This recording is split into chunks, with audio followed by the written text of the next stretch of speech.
There must be some kind of way out of here, said the joker to the thief. There's too much confusion, I can't get no relief. Good afternoon, everybody. Today we have from Florida, Jim Burns. So thank you very much for spending an hour with us today, sir. You're more than welcome. And so, of course, I know you from Facebook and from the book that you and I worked on together, which is the 20th SOS Green Hornets, which we'll talk about later. So thank you very much for your help in making sure that your histories are all as accurate as possible. So today, could you just tell us a little bit about how you got to Vietnam? Well, it was just an assignment that came down. I was stationed at Patrick Air Force Base. Let me correct that. I was stationed at Shepherd Air Force Base on H-43Bs at the time. And when the orders came down, it was to Vietnam at Nha Trang.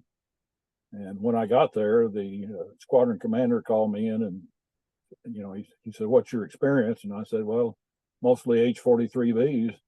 And he said, "Well, all I got is UH-1Fs and CH-3Cs." He said the UH-1s are here in Vietnam and the H-3s are Udor in Thailand. Which one you want to go to? I said, "It doesn't really make any difference to me. I haven't worked on either one of them." And he said, "Well, I think I'll keep you here at Nha Trang." So that's how I ended up in the Green Hornets. And so you were a crew chief at that time? Yes. Yeah, my whole career in the Air Force was as a well, I spent 18 years flying, and they called us different names over the time of the year. We started off being called helicopter mechanics, and then flight mechanics, and then flight engineers, and now I think these days they call them special mission operators or employee or aviators, special mission aviators. But yeah, I was a crew chief and on flying status. So I flew with my bird as a gunner.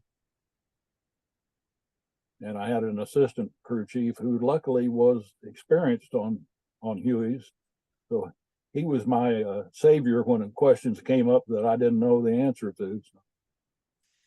Now, just to educate the public and myself that as a history person or somebody watching this, you cannot assume that every crew chief that worked on Hueys actually went up in the bird and went into combat, correct? Yes, that's correct. Yeah. Okay. There were several birds. Well, I won't say several. There were a few birds that the crew chiefs didn't fly on at all. They weren't on flying status and didn't want to fly. So. And so as a crew chief, because I talked to another guy who was on the maintenance end. So am I correct that what level of work would you be equipped to do on that bird, on your bird? Would you do an engine change, or would that go to the maintenance people? Like when would it, if it was a heavy overhaul, would it then go to the shop? Yeah, well, we had called phase inspections, and when my bird would go in for a phase inspection, I went back to Nha Trang with the bird at that time. Okay. But the crew chiefs were, pretty much in charge of everything: engine changes, transmission changes, rotor blade changes. Sometimes we'd have to call in for like the radio communications work or stuff like that, or some electrical or something specifically on hydraulics that we'd call in specialists to work on those. But as a general rule, the crew chief took care of his bird and changed just about everything on it. And so what would you, I know this might sound like a funny question, but did you have tools with you on when you went into combat? Were there? Yes. So you had like a basic toolkit? Yeah, I had a basic toolbox that basically stayed at the FOBs where we're at, but I also carried on the bird just a small toolkit with simple tools, pliers and screwdriver and stuff like that. And so, what would be one of what would be a working piece of a Huey that was always prone to maybe that the red dust in the air or the heat? Would there be something that would be quite common factor due to the environmental that would have, I don't, I can't remember anything specific that you might attribute to environmental. Of course, the engine that we had on the F models and P models was highly susceptible to FOD damage. Very easy. If you get something in an intake, you just about guaranteed you're going to have an engine change. But as a general rule, other than the possibility of the engine getting some foreign object damage, I can't think of anything that I would relate specifically to the climate. You probably the most changed thing during my tour was the rotor blades, and that was due to the fact that we were engaged with bamboo and trees and something else. So when you're, and of course, for those people who don't know, that one of your main roles was to deliver SOG teams and then to extract them a lot of the time under fire. So if you have an enemy on the ground who's shooting up at your chopper, I mean, can those rotor blades take a lot of damage before that you can't fly anymore? I mean. Yes, I've had several of them get holes in the blades. I had one when we were hovering in a triple canopy situation. We were down having to back out. It was so tight we couldn't even turn around to come out. We had to back out, and we clipped a tree limb, and it put a dent in the leading edge of the blade. When we got back to our base, I could stick my fist in the leading edge of that blade. But the bird just flew as smooth as it could be. And then I've had other times we were picking up a team and we were chopping the tops out of bamboo, and it hit the trim tab on the blade, and which threw it out of track. And we actually had to abandon our bird one day when we picked up a team because it was vibrating so bad. Wow. And then later on in the day, we went back to get it, and all we did was just straighten out the trim tab and flew it on back to the base. But the one I had in that triple canopy thing, we had to change that blade. It was damaged too bad, but it kept flying, thank God.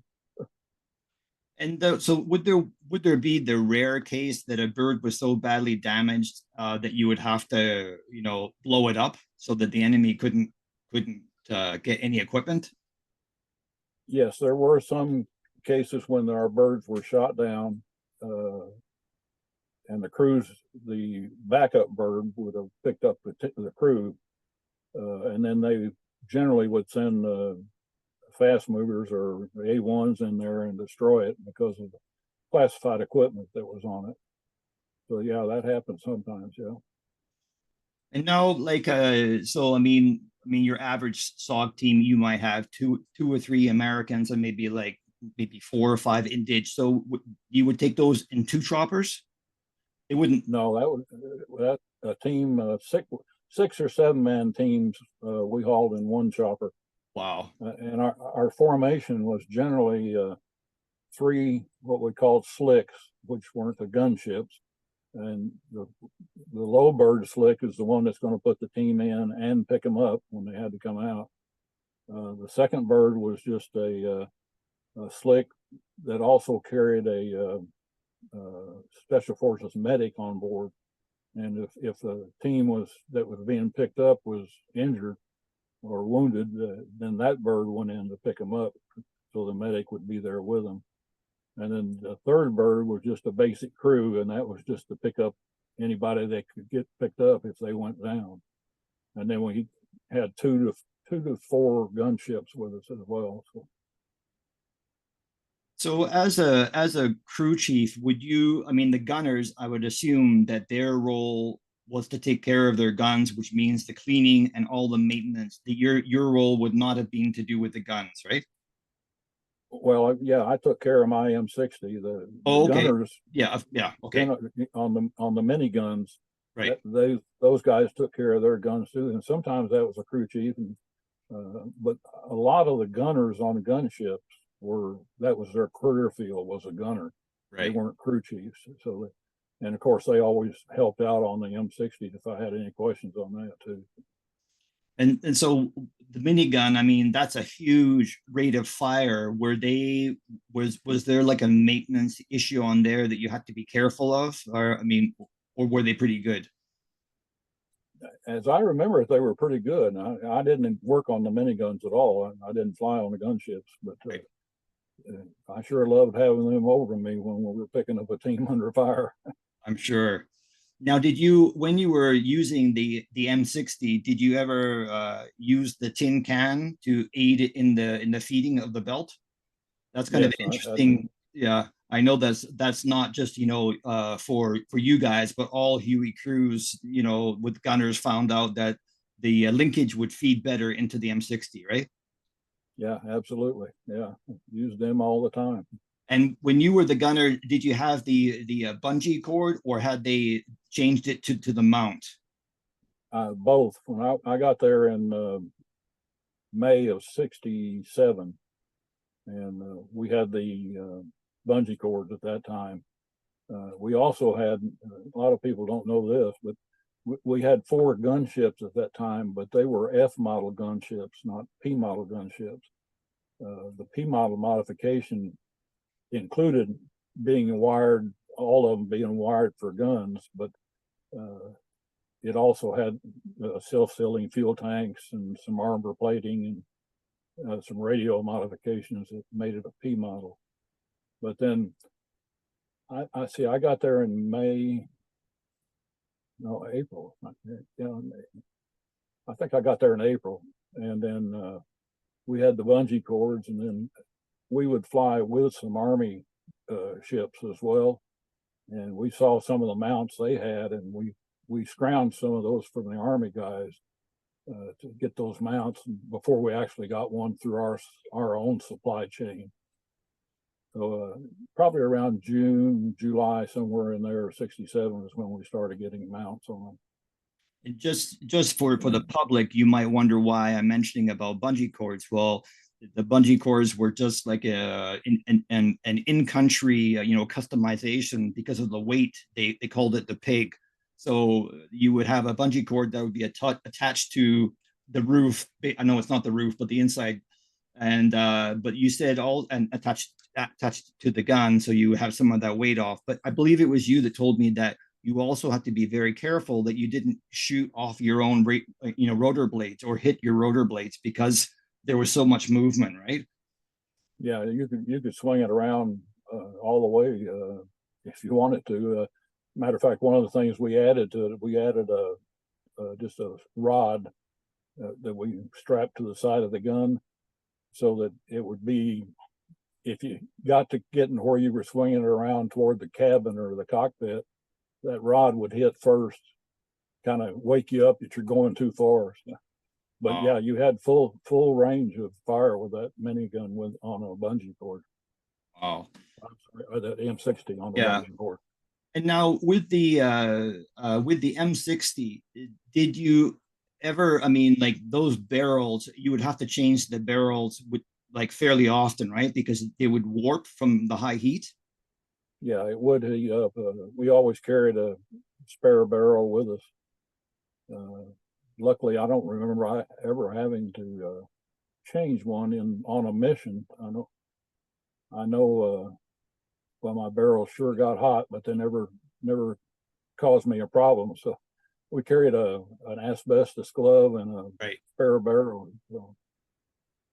And so out of all, I mean, I've been very lucky to be able to read most of your stories, and some of them are in either the book that we just finished or the Pucker Factor series of books. But what was your Pucker Factor moment that you think that being up in the chopper? Was there one that you thought, I don't know if I'm going to make it out of this? Or I guess they're all scary, but but. Well, I to this day think the scariest mission I was ever on was the one I briefly mentioned about being in a triple canopy. Right. And that was one where it was an Army team, an Army SOG team that was in the field, and they had been getting shot off all day trying to pick them up until they were out of birds. And the FAC came and asked us if we could do it. We were on standby at a forward base for our own team that was in the field, and they asked if we could give it a try, and we did. When we got to where they were at, they'd been running all day, and they'd got to an area where they think they had broke contact with the enemy, and they thought they had an LZ for us. But when we got to the LZ, we asked them to pop the smoke, and like I said, it was in triple canopy trees, huge trees. And it took a little while for the smoke to come out to the top of those trees, and we finally kind of recognized where we thought they were at. So we found a hole in the top layer and hovered down into it, and then hovered forward under that top layer till we found a second hole over the second layer, and hovered down through it, and then got to the third layer, and found another hole where we got down. We were low enough that we could get rope ladders out for the team to get on. So we got down to about 15 feet, and we got the team on. And like I said earlier, we were in there so tight that we didn't have room to turn around. We couldn't swing the tail and turn around. So the only way out was to back out through that first hole, and then hover upward until we got into the second hole, and back out through that until we got to the third hole.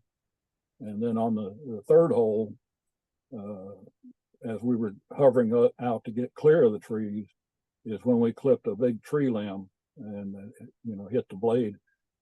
At the time, I didn't know what kind of damage we had. I know we chopped up some pretty good sized tree limbs, but we got it out of there and got back to the forward base and got shut down and looked at it, and we had to change that blade. But the whole time I was down in that triple canopy stuff, even though we weren't getting fired at, I'm thinking to myself, this is a hole we've got to be really careful if we get out of this one.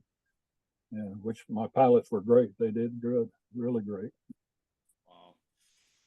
Now, did you ever have the opportunity to see your enemy, either alive or dead? I mean, yeah, several times. One of the funniest ones I can remember, we were going into an LZ that had been blown by one of those Blue 84 or whatever they call them, a big 10,000 pound bomb or whatever it was. Daisy cutter. Yeah, daisy cutter. And that was going to be our LZ. And a Huey, you can hear it coming for miles away. Yeah. Our procedure was when we got down low, we were speeding right along, and the facts or our gunships would tell us how close we were to coming to the LZ, and flare and pull up and come to a hover and drop into the LZ. Well, as we're dropping into the LZ, I looked along the edge of the crater, the bomb crater, and there was NVA troops getting their weapons off their shoulder, looking right at us. Of course, we started firing at them and hovered on off and got out of there. But yeah, that was one time I remember. It was kind of up close and personal on that one. The other thing that always struck me on that mission was how in the heck did they not act so surprised to see us coming? You hear us coming for 5 minutes, It's like, so that was a big surprise for all of us. But yeah, I've seen them many a time. And I think I'm not sure if it happened to you, but I know that a lot of the the NVA and some of the VC, they would let the first chopper land, and then and not fire on the second one that would land, then they would just open up. So did they ever apply that tactic to you guys? I think they did somewhat. Generally, we were just doing one bird that was going to be doing the landing, so the second chopper wasn't being involved in it. But I know several times as we got into a hover or got to the point where we were starting to get team on board, then they would start opening up on us. So it kind of made me think that, they were waiting until we were in a real vulnerable spot before they showed their heads. And they, and when I say they, I should be a bit clearer. The NVA had, what was it? It was like a bigger than a 50 caliber. It was like a 51 or something. Point Yeah, 51 I think that's you know, one of the heavy, I mean, and I've never been up in a Huey. I have been next to a Huey, and it's when I see how thin that aluminum is, that's not going to help you much from a big, Oh no. you know, it's like be like a cheese grater, you know. I mean, Yeah. Yeah. The only thing, as we got the P model modification, we got under the engine and the transmission, there was some armor plated added. The pilots and the co-pilot seat had armor plated seats. And there was some, I'm trying to remember where there was some other armor plated a few other places. I can't remember where. And then we had self-sealing fuel tanks as well, which the F models didn't have. so can you? That's always been a question for me because I don't have, I don't understand how can a fuel tank, and it was a tank or more of a bladder? Like how does that self-seal? Can you explain that, please? I really don't know, to be honest with Okay. you. But yeah, it's more of a bladder, Right. and I'm sure it's just, I'm assuming it's just something in the bladder structure Right. that just kind of seals up if a hole shows up, you know. Right. But I really don't know how it works. So on paper, that crew chiefs were not technically allowed to fly, but I know that a lot of crew chiefs were taught by the pilots as, hey, we better teach you the basics of flight because if we're both or we can't fly or we're dead, you got to take this home. So did that ever happen to you that you got to fly it a bit? Yeah, that happened in. I started out in H-19s. That happened in them, and H-43s. As a matter of fact, in the H-43s, I was part of a test flight crew, just me and the pilot. And he had me trained where I could start it and take off and fly it the whole mission and come back. Wow.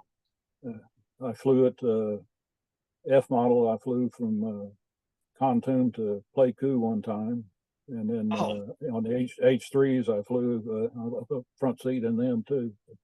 Yeah, I think just about everybody trained their crews a little bit of Enough. simple. Yeah, enough, exactly. And so for the models of Hueys, towards the latter parts of the Vietnam War, there was a different engine, right? Was there a twin engine? Is that correct? Yeah, that's the UH-1N. Yeah. And so that was only the Air Force had that. Is that right? Yes. Okay, yeah. And the Air Force was the only one that had the F and P model as well. Oh, really? Wow. Yeah. And it's the F and P models, the biggest, most immediate recognition on them is the exhaust of the engine turns to the right, out the right side. It doesn't go out the back. Okay. And it was the same engine that was on the H3s. So now we're going to get to the point where I'm going to show you this T-shirt. You've already seen it. Yes. Yeah. So one of the most interesting men in probably SOG history is a man that you got to know fairly well, and you really helped me with this book that the 20th SOS Green Hornets book about some of the pictures.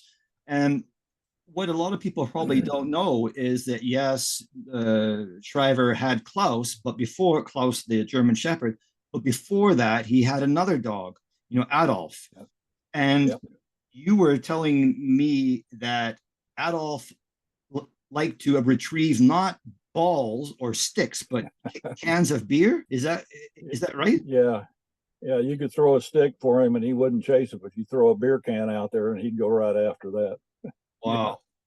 Now stuff us old GIs just taught that dog to do. Wow. And now also amongst Shriver's interesting animal collection that he had a monkey named Susie. So can you tell the public about what you told me about the three of them being in a bar? I think that's quite humorous to mentally imagine the image of seeing a dog, a monkey, and Shriver, and they were all drinking. Yes, we had a little bar there at FOB too, and I remember after one mission, it came back on after picking up Jerry, and we'd all go over to the club and have a few beers and everything. Well, he came in with Susie and Adolf, and it was one of those times that he just wanted to be alone. And you kind of knew that when you could tell it in his eyes that don't bother me. I don't want to mess with you guys now. And they got to drinking, and they went over and got under a table there in the bar and sat there and were drinking. And pretty soon Adolph and Susie got in a fight. Jerry's trying to break it up. And that happened, I think Adolph and Susie got in a fight quite often. I heard later on, after we moved to Vamatui, that they got in a fight, and I think Susie killed Adolph. And then that's when Jerry got Klaus. Yeah. And were you gone by the time that Shriver got Klaus, or were you there too? Oh, I was there too. Yeah. Yeah. He got Klaus. I think we moved to Vamatui in November, and I think Jerry's team came down January, somewhere in that time frame. And I can't remember the exact time frame when he got Klaus, but Klaus I remember more as a puppy than a grown dog. So yeah, I left in I think April of '68. So yeah, I think he wasn't full grown yet. He was still a puppy. Yeah, I guess Shriver brought him back from like Taiwan is what it. Yes. Yeah. And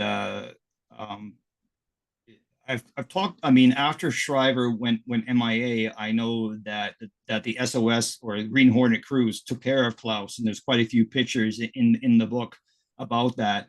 But I guess that whether it was Shriver or whether it was the Green Hornet guys, if there was a new guy that came into camp, that there was a signal that was given. And there was a SOG guy that got bitten on the leg and had to climb up a tree. And then after that, they became friends. So, I'm sure that, I mean, we've all read about the story, or you may have been there the time that Klaus had the accident in the bar, and the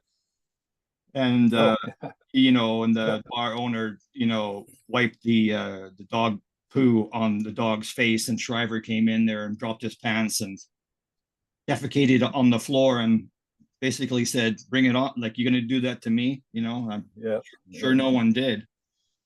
So what I mean, for us people that never met Shriver, of course, what was he like? I mean, did he have a good sense of humor, or what was he like? We all know the warrior stories, and we talked about this off air, that he really enjoyed the company of his indige. And I have read, and correct me if I'm wrong, that he would often share his pay with the indige, and he bought some scooters for them. So he seemed to have a man with a big heart. I mean, you love animals, and you're feeling connection with the indige that maybe they're not being paid as well or whatever. Can you tell us a little bit about what would you recall about those times? Well, yeah, and I agree, he did have a good sense of humor, and he'd pull your legs every once in a while on something, pull something on you, and he one thing I remember about Jerry, particularly sometimes after he came back after some missions, was his eyes. Boy, his eyes were so intense. You just, I don't know whether it was he just thoroughly enjoyed what he was doing, or whether he was scared to hell or what, but he really had an intense look that I remember. And when he was in camp, we spent a little bit of time with him when he wasn't out doing his training and stuff. Matter of fact, after one mission when we pulled him out, and I think he got a Silver Star on that mission. He gave me a plaque, FOB plaque, which it's on my wall right now. I treasure it. So when he really had a real love of his indige. He spent a lot of time with him and really defended him. I mean, So he would never tolerate any kind of, racism or anything. If they were being talked down to, he would stand up for them. Oh yeah, absolutely. Yeah. And could he speak any of the dialects? I think he did some. I'm just not positive, but Right. yeah, I think he had some language communication ability with them too. And I would imagine that because he stood up for them, that they were very faithful to him. Absolutely, yeah. That was, when you say the word team, it fit right there with his indigenous and his 1-1. They were definitely a team. And so, were there any other people that you had interactions with, like Saw guys that kind of stuck out or something? I mean, Shriver's is the one that everybody talks about for being, very out there and very different. But you were at flying out of CCS. Those guys. Did you ever meet any of the Canadians? R.J. Graham No, or Mike Crimmins? no, I don't think so. I think they may have been there after I had left.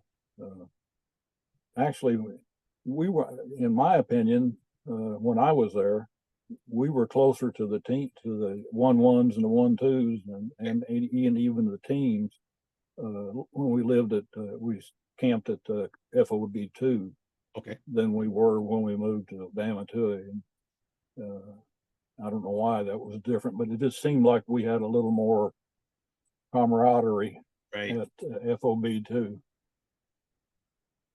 Now, one of your teammates there who also assisted on the book is RT, and so RT has that tiger story which is in the book.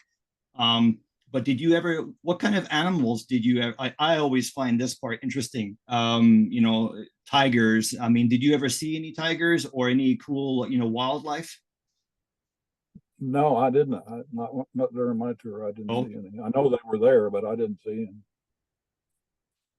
and so the last thing that I want to ask you about Shriver is when you found out that he was MIA, were you shocked, or did you know that was going to happen at some time?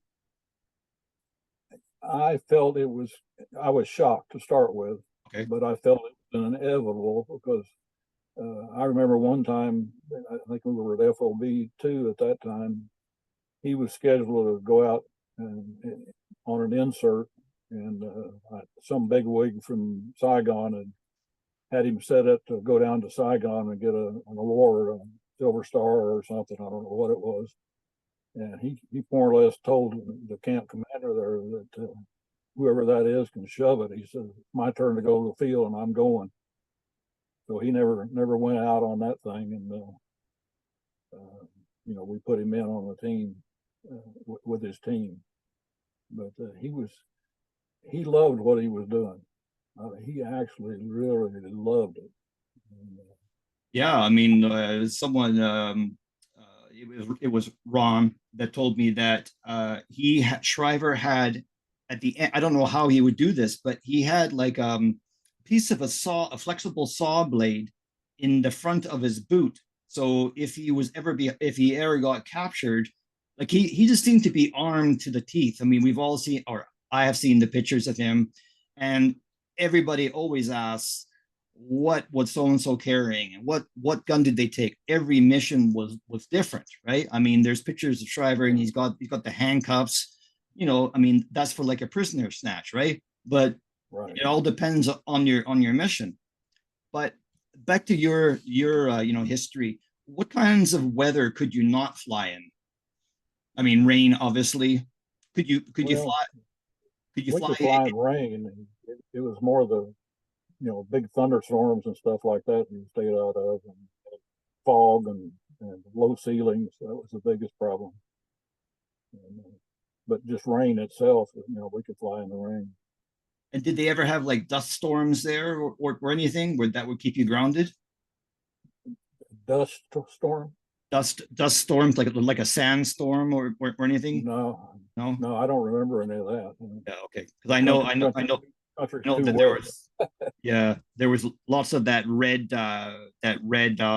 sand, and I would be told it's very fine, and it would get everywhere. So that's what Oh I yeah, was wondering. yeah. Most of that I seen blowing around was caused by the helicopters blowing it around. Right. I never saw any natural storms blow it around. So moving fast forward, you found yourself after Vietnam, you were in Thailand. Is that correct? Yeah, I had when I left the Green Hornets, I went to Patrick Air Force Base on H-3s at that time, and spent a year there, and then I was back in with the 21st SOS at Nakhon Phanom, Thailand on CH-3Es, doing a lot of SOG missions out of there too, as well as Oh, a lot of really? the missions in Laos and secret war stuff. And now, did you guys have to sign like an NDA at all about where you were going? And obviously, you couldn't tell your family back home, "Hey, I'm just popping over to Laos," you know. Yeah, no, yeah, we had non-disclosures. I think they were 25 years. You couldn't talk about any of it. And how many times did you go home did you go home to the States on leave, or did you go to Australia, or what did No, you do on your R&R? during my Vietnam tour, I took a R&R to Hawaii, Right? and then during my Thailand tour, I took an R&R to Japan. I could have gone to Australia, which is where I really wanted to go, but at the time I was big on stereo equipment, so I decided to go to Japan and pick up the stereo equipment, which later got stolen when I was stationed in Alaska. So, Did you but buy like yeah, a reel to reel, Akai, yeah, or something, that yeah. was like the high fidelity, either that, or the guys would buy like a little fridge or something, or an AC unit, Uh, no, I just got the stereo equipment, a Sansui amplifier and speakers. And I also had an emergency when I was in Thailand. I had an emergency leave back in the States uh, for my stepfather that had passed away. Kind of an interesting side note to that is, for some reason, I got chosen to be interviewed by Bob Hope at his Oh, right. Okay. I saw the picture. Yeah. 19, yeah, his 1969 show at Nakhon Phanom, and I tried to find out then what they were going to do with the interview, but they didn't know. Well, when I went back about a month later on my emergency leave, and I just got home, spent the night, and the wife and I got up and were having breakfast, had the TV on, and there was a commercial on the Bob Hope show with my interview on it. Oh, So my wife got to see it, but we didn't have time to call any of the other relatives and let them see it. So, what what was Bob Hope like? oh, he's wonderful, very nice, very presentable, very appreciative of the troops and his ability to entertain. I got to meet Neil Armstrong at that show, and of course all the Raquel backup Welch. cast. You meet her? You meet her? No, she wasn't Oh, there. It was gosh, what was her name? Miss World, or something. No, I can't think of her name now. Anyway, there was, I got to meet all of them. Les Brown, his band leader, and all of them. Just nice backstage, and everybody was just as friendly as they could be. I know that Bob Hope did an amazing thing. I mean, from World War II, to I don't know if he went to Korea or not, probably, but he was in Vietnam. He went during the USO shows, went to Vietnam, and then Desert Storm, he was there. I mean, that was a big part of his life to give back, right? Absolutely, yeah. So yeah. I see the time is ticking here, and I know that we have an hour. So one story I'd like to talk about, and it's interesting because we have mutual friend, which is David Carr, Captain, or LT Carr, and he was above Laos in one of those choppers, and he and his indige, and they got hit by an anti-aircraft shell. And it was, Yep. and now, correct me if I'm wrong, you guys had taken off the rear, the gate that drops to save weight. And now, better that you explain this, that how big was the hole that the anti-aircraft? Well, it was pretty good. It was, I don't know if you can see this, but Yeah. it was at least this big. Yeah. And I've got a picture of it. I was standing beside the bird. I wasn't on that flight that day, but I do have a picture after the bird got back that day, standing beside it, holding up one of the 37 millimeter rounds that would be like what they got hit with. Yeah. But yeah, we usually on our SOG missions, when at the 21st, we had a 3-bird flight, and kind of same arrangement. The low bird was the one that was putting the team in or picking them up, and the second bird carried the special forces medic, and then the third bird was just basic crew. And they had picked up a team, and they were heading back, and you cross. The bad thing about flying SOG missions out of Thailand was you had to cross the Ho Chi Minh Trail, going to work and coming home from work. So crossing the trail was as high as you could get. So you can imagine a 3-ship formation up there, but the low bird with all the weight on it is maybe making 9,000 feet, and the next bird maybe make 10,000 feet. The other bird might make 11,000 feet. So our formation was kind of staggered as far as altitude.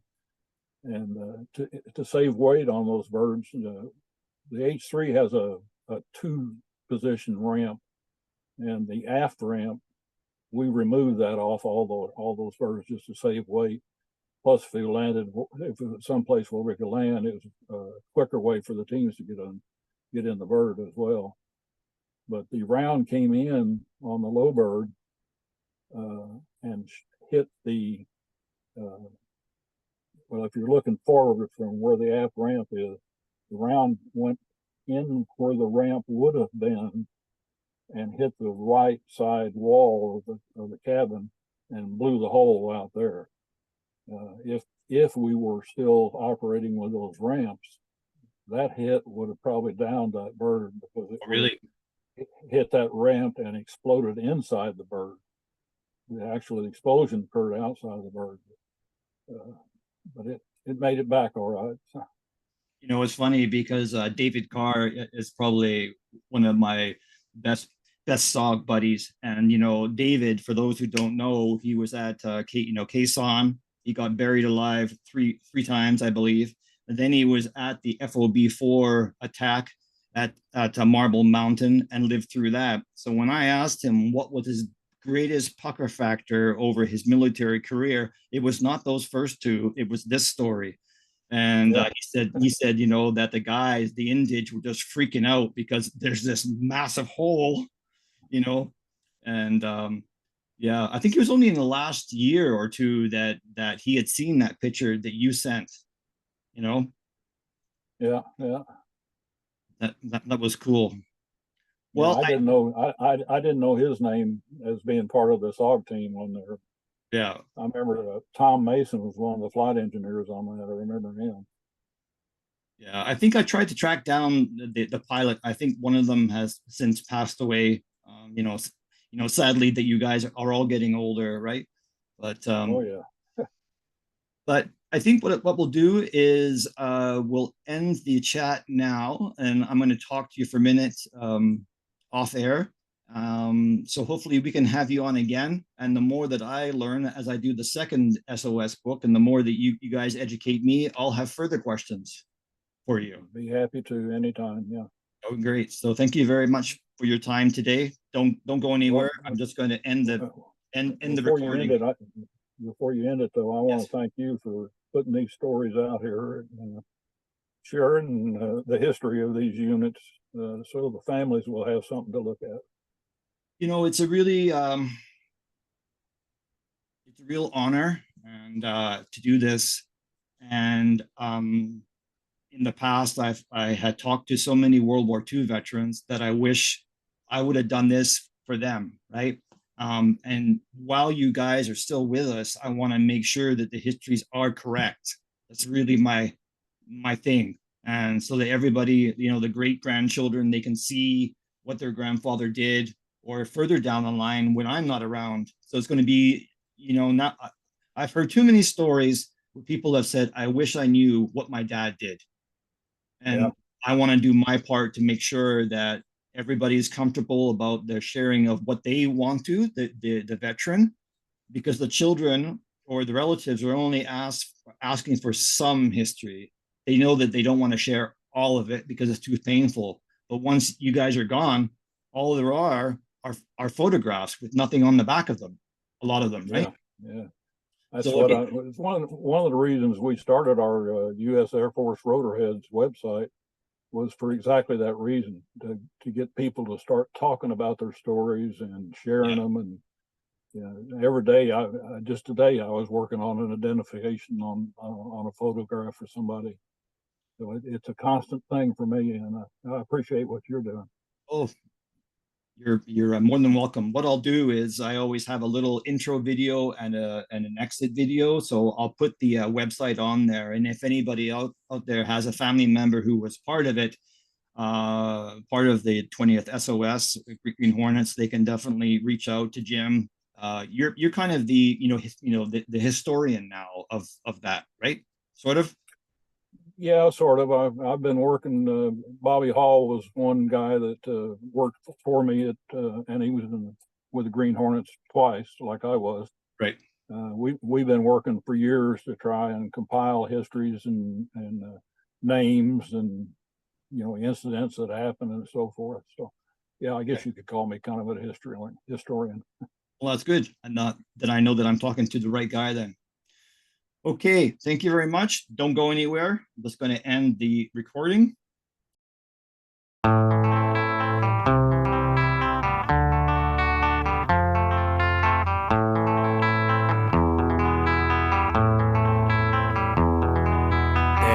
is a house in New Orleans